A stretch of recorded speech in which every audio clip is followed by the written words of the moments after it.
Welcome back to another technical deep dive here in the debug zone.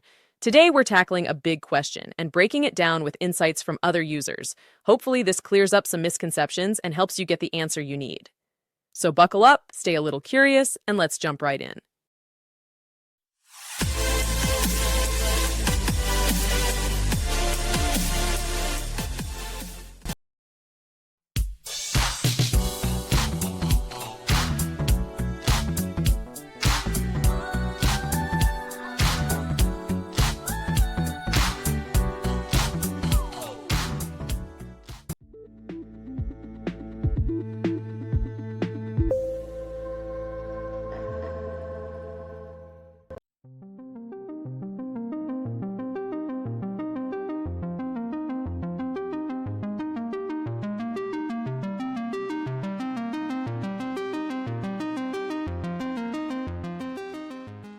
And that's a wrap.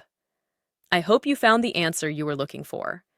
If you did, take a second to hit that subscribe button. It really helps out. And let me know in the comments which solution worked best for you. See you next time in the debug zone.